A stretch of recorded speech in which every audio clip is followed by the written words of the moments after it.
Okay, I'm here with head coach Glenn Braica after the 80-65 loss to LIU on Monday afternoon. Coach, we'll start with your opening thoughts on the game on Monday.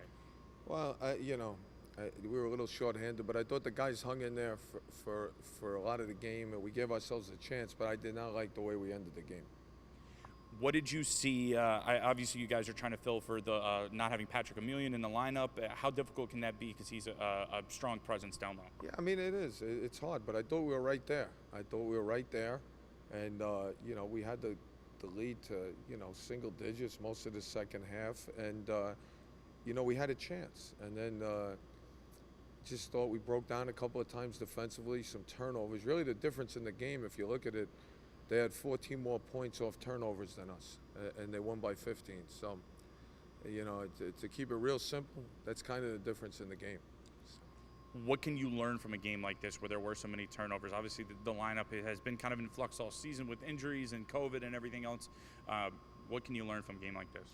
Well, they need to learn. They need to learn that they have to deal with adversity, and sometimes things don't go your way. You're not going to be at optimal strength, whatever. That's life. You find a way.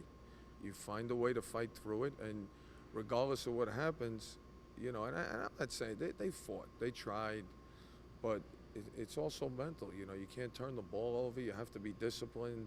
You have to do things that don't show up in the stat sheet. It's things like that can get you over the top in games like that when you're in a difficult situation. And we haven't grasped that concept yet. I think when we get down a few points, guys tend to go their own way and try to get it back too quickly. And inevitably, that's a recipe for disaster. Sometimes you hit a shot or two, but it's fool's gold. You have to play well, and you have to play the right way in order to do things consistently. And I think sometimes we'll fight that.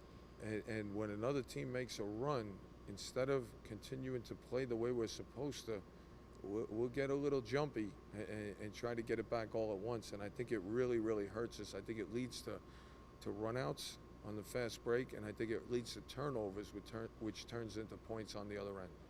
Can you kind of pinpoint what's been hindering you guys in the post, especially on defense and both sides of the court? Well, we're missing three big guys today, so we were playing basically without three of our big guys.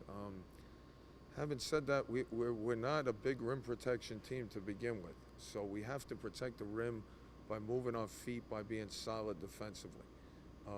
And when we don't do that, regardless of who's here, we're going to have some issues. I thought Elijah did a nice job today coming in and defensively and helping us in that regard. But we have to have guys be more complete. So he has to get better offensively. The other guys have to get better defensively. It's not like hockey where you can keep switching lines. We were doing that a little bit at the end. But you have to. Sometimes the hardest thing as a player is to realize your strengths and weaknesses. Some players try to prove that they can do things they're not good at, instead of just playing for their strengths and keeping it simple with the things they're not good at. I thought Elijah tonight did a good job of not forcing offense, not turning the ball over. He threw a nice pass out of the post, and I thought he gave us some rim protection on the other end and some rebounding, okay? And he played to his strengths. And I think that's what everybody needs to do. And I'm not sure that we do that consistently. I think when the other team makes a run, we get perplexed and we start trying to, sometimes what makes you good makes you bad, and we try to get it back too quickly, and it really hurts us. Yeah, Hardison, a positive addition off the bench. Also, Larry Moreno, your leading scorer today, 13 points off the bench, 5 of 7 shooting from the field. What did you see from Larry? A good day for him, despite the loss. Yeah, Larry's a terrific player, but he's still a guy who's learning because he's been hurt so much since he's been here. And the thing is, it's been difficult. It's like Russian roulette because some days he can play, some days he can't. Some days he can play, but he's really not able to play. He's probably not telling me the truth. So that's been difficult, trying to figure out when he should be in there and when he should not be in there. That's very difficult. But it's just the reality of the situation, and you have to figure it out and deal with it. What kind of things are you guys going to be keying in on this week in practice before you go to FDU next Friday? Well, we're going to come in and we're going to work really hard. I'm not going to be a nice guy to play for, the next couple of days.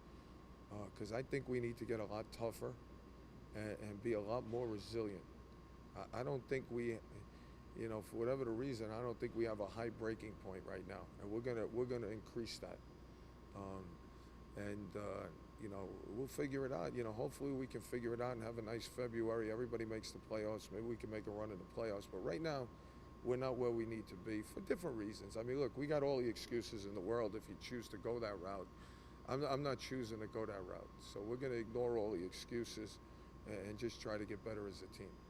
All right, Terriers back on the road on Friday the 21st at FDU. Glenn, thank you very much. Thank you. Thanks, John.